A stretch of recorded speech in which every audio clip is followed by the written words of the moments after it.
Living in today's modern society, it feels like to me everything is demanding my attention. Social media ads, constant barrage of information. Everything is readily available, easy access, and all of it is demanding my attention. I really think that some of this attributes to a lot of the people feeling like they're exhausted all the time. At least it was for me. I mean, when you're constantly, you feel like you're in battle with just your attention. And I like giving attention. I'll give you an example. When my wife needs attention, that's a positive thing. I give her attention. That's what I do. And that's what a loving spouse does. That's a no-brainer. Now, when things outside in society are they feel incumbent upon themselves, and I'm not talking people in particular. I'm not talking the whole big scene. They are vying for your attention. A lot of times it is financially driven. A lot of times it's driven by, dare I say, political advantages one way or the other. It could be anything. When it comes to people, some people just need attention. Now, I have taken it and broke it down to myself that I need to value my attention and bring it back around and focus my attention on myself more so than I had before. Now, certainly, don't get me wrong. I'm not a narcissistic type person. But there are times when your attention should come back and focus on yourself. And like I've said before, focus on your immediate loved ones and so on and so on. Welcome back if you've been here before. And if you haven't, welcome. My name's Luke, Captain Carnivore. Appreciate you stopping by. Please like and subscribe. Punch all those buttons that everybody tells you to. So I believe that there's two different kinds of attention, let's put it that way. And there's meaningful attention, which I alluded to a second ago in regards to, say, for example, if my wife needs my attention, that's meaningful attention. Second one is manufactured attention. And this is, and I'll equate this to like going to the grocery store and shopping. If you don't know if you're going to grab something that you always grab, or let me digress, maybe you're going to grab something out of the center aisles, so they say, but you're not going to know what you're going to have. Everything is vying for your attention. The well-polished pieces of fruit and vegetables neatly piled in a pyramid or whatever on the vegetable aisle. All the boxes all set nice and straight, pretty bright colors, easy to read, big words, big as in easy to see. All these things are trying to grab your attention. In order to do what? In order for you to pick it up, put it in your cart, go spend money on it, take it home. Now, rarely when you go to the meat counter is there a big sign trying to grab your attention. That's on the peripheral side of the store. In other words, it's on the side of the store. It's out in the back. It's out of the way. It's not constantly grabbing your attention. Normally when you go to the meat aisle, this is what my observation is. You go there knowing that you're going to go buy some meat. You're not shopping around. I mean, obviously I shop around. Don't get me wrong. If I see a good deal, I'm going to grab it. But my point is, it's like walking up and it's different than walking up and down the aisles of the center of the store, where everything is just lined up beautifully straight, nice and tidy. All of the for sale signs are all hanging down perfectly straight and everything, so you can see what's on sale and what's not on sale. Believe me, it's all advertising, and I'm not saying that's a bad thing. My point is that's manufacturing attention, trying to get your attention. It's not meaningful attention. If you're constantly providing your attention to too much manufactured attention, it can become exhausting. Like I said, I'll give you an example. Say you're watching TV, and I'll be honest with you, I don't know why anybody would, but I don't watch TV. But let's just, as I remember the last time I watched TV, the whole entire programming is funded by advertising. So what do advertisers do? They try to grab your attention.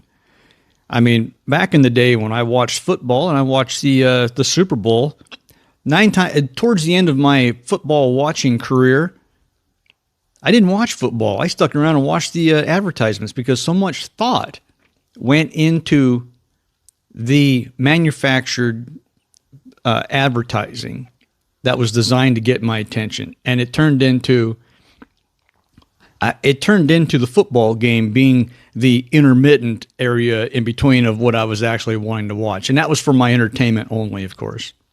I feel like it's, I'll point out the obvious. Your attention that you have available is a limited resource.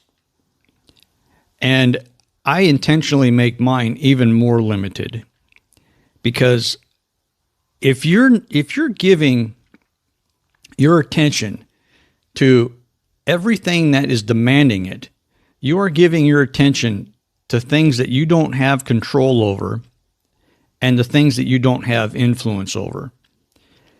The manufactured attention is designed to hold your attention, to grab your attention, to hold your attention for a specific outcome. It could be a purchase of an item. It could be the purchase of a subscription, which would be a reoccurring purchase of an item. It could be a multitude of things. It could be trying to sign up for it. The list goes on and on and on. I'm not saying those are bad things. I'm saying I started to guard my level of attention that I made available to provide people and things and places, and prioritize them in what made the most sense for meaningful attention, if that makes any sense. How does this all equate into eating the carnivore lifestyle?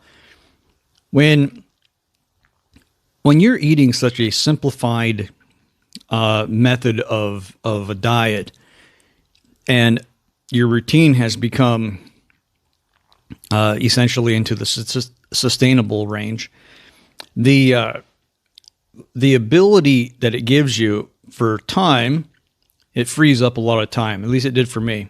Now, for some people that might say, yahoo, more time to spend doom scrolling or something like that, you know, and that's fine. If that's what your goal is, you'll find that doing those kind of activities, number one, it's non-productive. It's very exhausting. And of course, I'm speaking from let's face it. I doom scroll. That's not a real big mind-blowing admission of guilt. Normally, though, and we'll just keep with doom scrolling for a second here. Normally, when I doom scroll, it's after I have made an attempt at either researching something, doing a deep dive on a personal hobby of mine, which I have way too many of, but they're important to me. They're a focused method for me to laser focus my attention onto. And so then I am in control of my attention.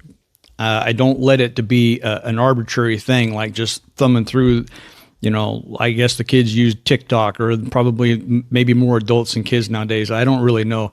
The point is that I take control of my attention.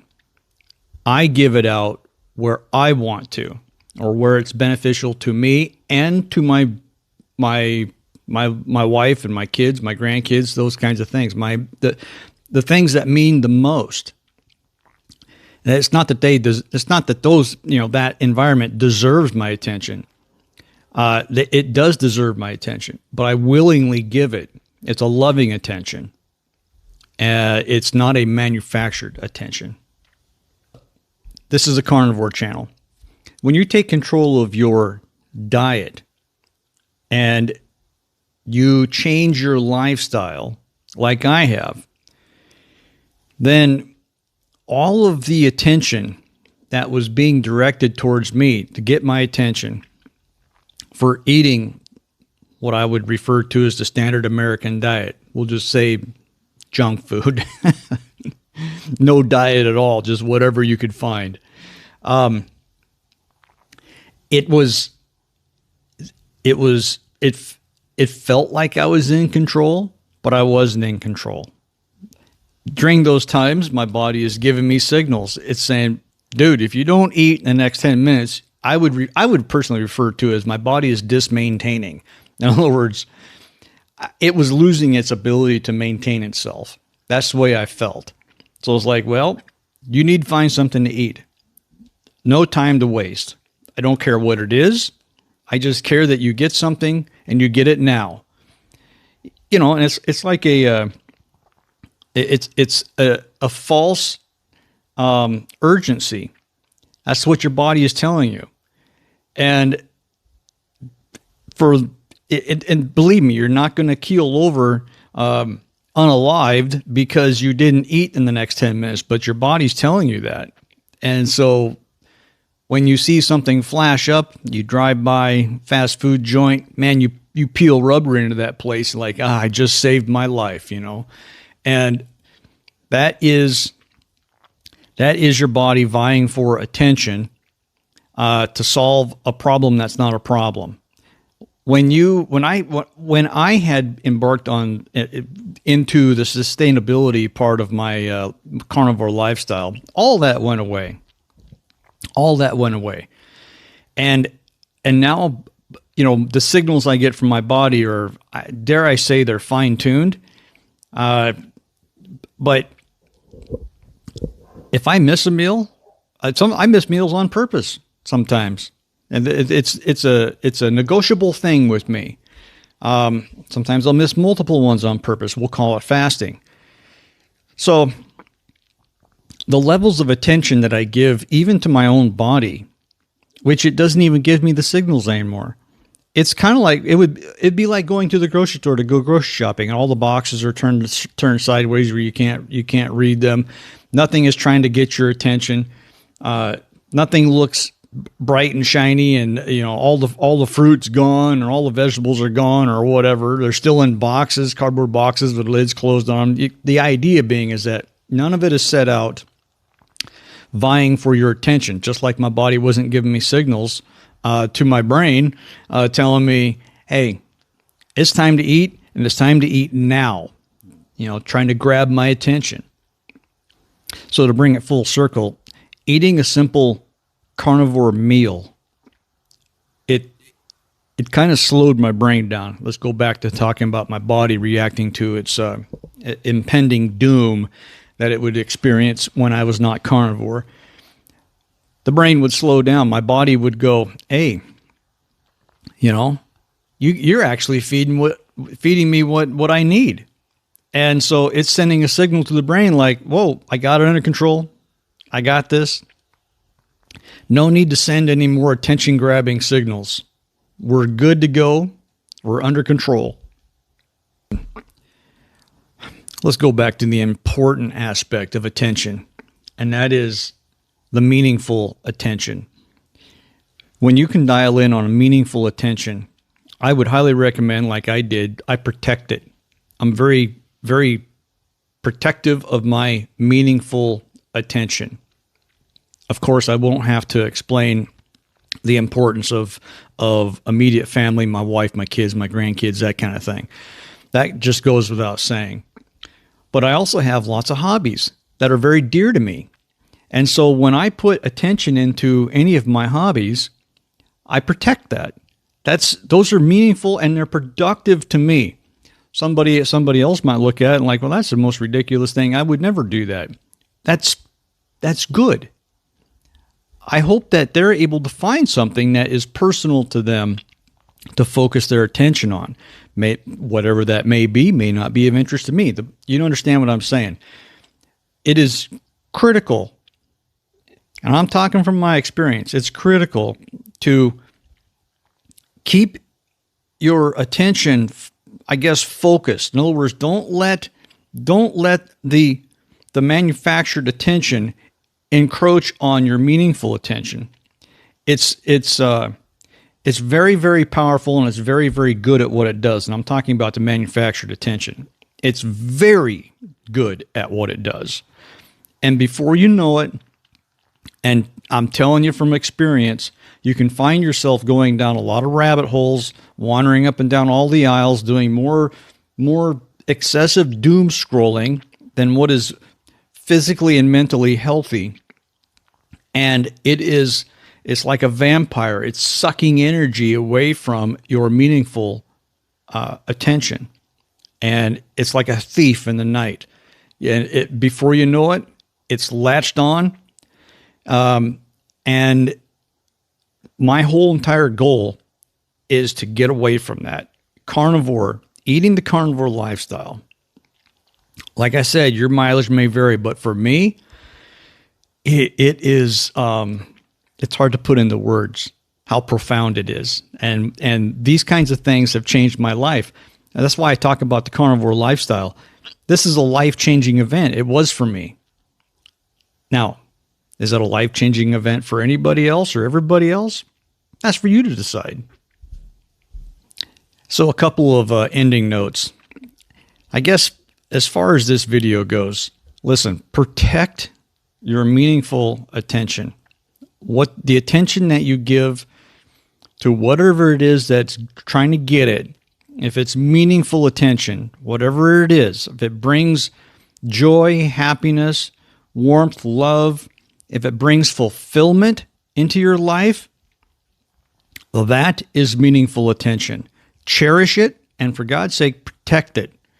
Because all of the manufactured attention out there is in competition to get it.